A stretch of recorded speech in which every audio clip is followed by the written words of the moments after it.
Every man deserves to know his T levels. Step into Game Day Men's Health Solon and get tested on us. No guesswork, no waiting, just real answers. Bowl, a disappointing outing for the Cleveland Guardians yesterday. Gavin Williams was on the mound. They don't usually lose games when Gavin pitches. Yeah. Last night, though, the Royals got the best of them, winning 5-3. He was terrible. I had them winning 3-1 yesterday. I was right about their 3, but I was wrong about the Royals 5. I thought I had the Guardians in the under, and it did not hit. Rhys Hoskins did get a hit at a 3-run homer, but man, this division is terrible. Did the White Sox win last night? Because if the White Sox won last night, they're actually in first place, which. No, half game back. Oh, they lost. So, yeah, everybody's under 500 in this division. And that's just crazy. KC's won 5 in a row now. Yeah, I mean, the Tigers are a mess. Scooble's out for months. Framber Valdez got suspended after, I don't know if you guys saw did you see what happened in that game last night? No, what happened? Saw a little tussle, right? Yeah, so Framber Valdez was getting smoked.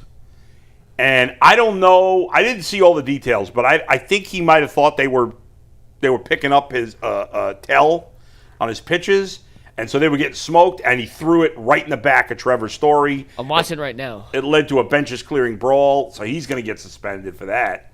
So now your best pitcher's out for 3 months. Your next best pitcher is going to miss a start probably. Verlander's still on the DL. Verlander's on the DL, and he's 40, whatever he is anyway. They're not. Their lineup has question marks. Spencer Torkelson, who was the first overall pick a few years ago, he's like good 1 year, bad the next, and this is his bad year. So they're a mess. The Guardians, obviously have played very inconsistently here, especially the lineup has been inconsistent of late. The Royals have played better. The Twins stink, but they've been a little up and down, and the White Sox have played better. But nobody... This division is there for the taking. The Guardians should win this division. Well, the division's their margin for error right now. Yeah, right? yeah. And look, it's the first week of May. You're not getting too caught up. No. But the Guardians are not playing well. Now, Gavin Williams, that was one bad outing. He's been awesome. He's been great. He's established himself as your ace and one of the better pitchers in the league. So he was due that. You worry about the Royals, but you worry about yourself. Are you hitting? Yeah. Does Bo Naylor need to go to the minors? Yeah, he can't hit at all. Jose and Quan, they're struggling. The offense is just bad, Bull, and it hasn't changed. Yeah, the Quan thing is quite alarming. I mean, he's been horrendous. Jose's been just but Quan's been horrendous. Bo Naylor's been. That's been the problem. And it's funny because obviously Manzardo hasn't played well, and so you've had some other guys step up, but you have some guys like Quan, like Manzardo, like Bo Naylor, who are just zeros right now. I mean, it's not you can't have guys with 500 and 400 OPSs. Yeah. I mean, a 403 OPS. I don't think people realize it's probably the worst in baseball. I'll look that up. Hey, Steve, take Quan's numbers again. 512. I mean, that's hideous. Well, the Quan's graphic is 512. 573 is his OPS. Yeah. Now what's league average? What's average? Yeah, what's league average? It changes from year to year, but probably 710, 715. So that is significantly lower. Yeah, one of the guys that now you expect Quan to be a major is never a huge OPS guy because OPS is made up of on-base percentage and slugging percentage, and he's not a big slugger. He's a singles hitter, so he's not going to have a massive OPS. And he does, but he's always had above average, and his OPS is terrible. If you're below 650, that's hideous. And they have a number of guys with an OPS below 650, and they have for a number of years. So now the frustrating thing, like what's Manzardo's OPS? It's got to be in the 500s also, or at least in the 600s. It's 565. Yeah, I mean that's especially for him, who's a slugger. I mean that's just terrible. So I just looked this up. Yeah. ESPN and OPS has 188 players with enough qualified at bats. Yeah. To fit into their OPS rankings.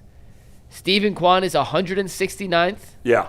Out of 188. And Bo Naylor's got to be last or second to last. Bo Naylor is dead last at 188, just ahead of Cedric Mullins on Tampa Bay. Yeah, he's at 403, and Manzardo is 177th out of 188. I mean, you can't have that's a third of your lineup that is bottom 10 in OPS.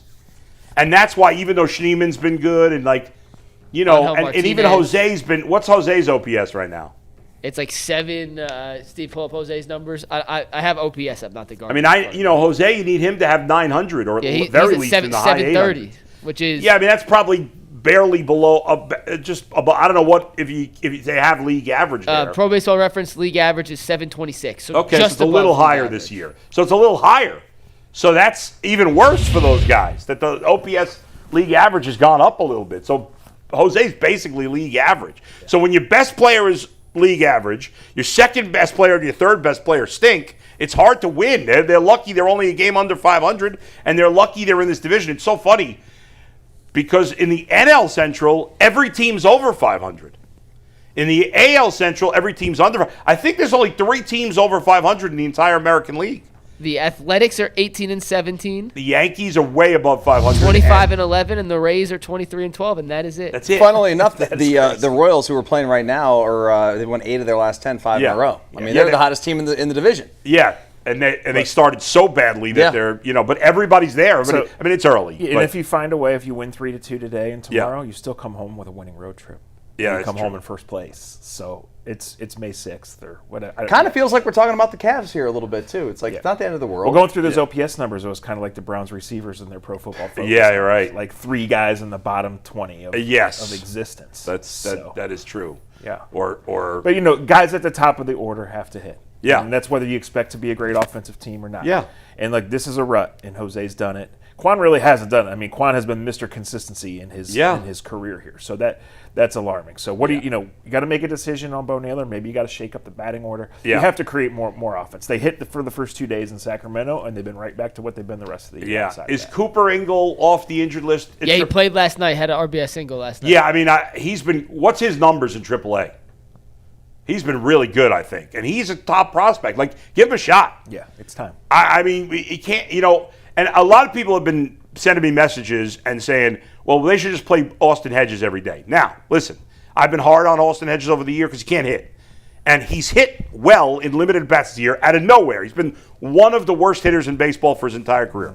He is not going to keep this up. I can guarantee it. Number 2, if you played him a lot, he would guarantee not keep it up because he's a part-time player. You can't have him at his age with his skill set playing every day. Go You ready ahead. for Cooper Ingle stats? Yeah. If you're a Bo Naylor fan, close your ears because you're not going to like to hear this. He's only played 17 games. Yeah, and it's a Smallest Triple-A, sample not size. the majors. He has 4 home runs, 17 ribbies. He's hitting .390 with a 1.335 OPS. Yeah, okay, so he's back from injury. He played yesterday, knocked in another run. I mean, I think the time has come. If he's I'd give him a couple of days because he just came back off the injured list. But if Bo Naylor doesn't turn around, I would say in a week, doesn't start getting on track, I'm calling up Cooper Ingle and sending Bo Naylor down. And that's the end of the Bo Naylor experience to me. It's been enough years. That's it.